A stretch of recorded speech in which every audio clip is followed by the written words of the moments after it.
Salam alaikum wa rahmatullahi. Wa alaykum salam wa rahmatullahi wa barakatuh. Ça, c'est quel livre ça? Oui, ça c'est Nur Anwa.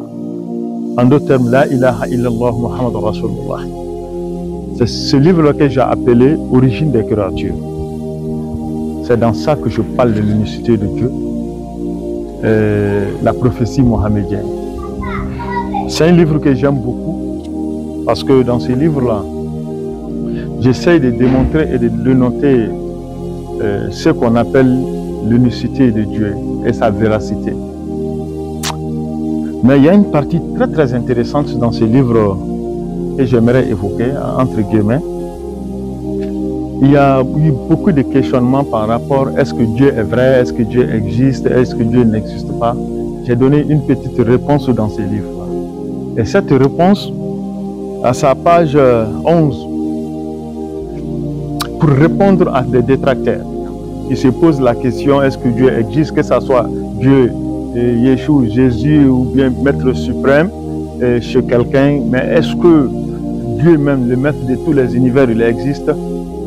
J'ai essayé de donner cette réponse parce que j'ai dit qu'il y a eu beaucoup de tentatives, beaucoup de tentations, beaucoup d'explications au sujet de Dieu et de son unicité.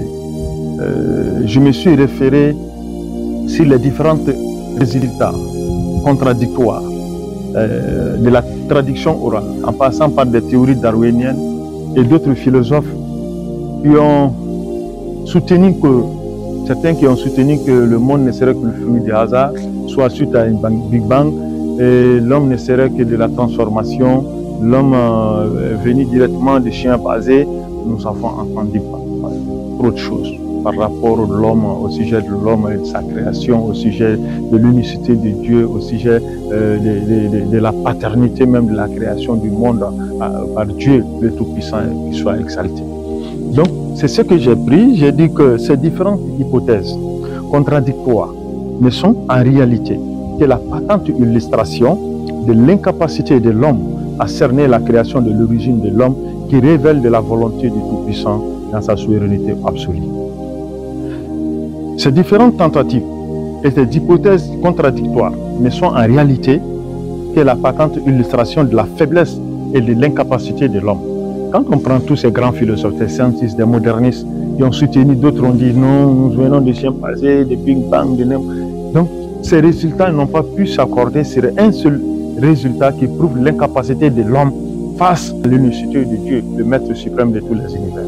Si réellement ces scientifiques et ces modernistes et tous ces grands connaisseurs, des grands savants du monde, avaient chuté sur un seul résultat par rapport à l'origine de l'homme et la création du monde, et l'unicité de Dieu et l'existence de Dieu parfaite, donc on allait dire que la science a été exacte. Et tous ces scientifiques ont donné des avis contradictoires.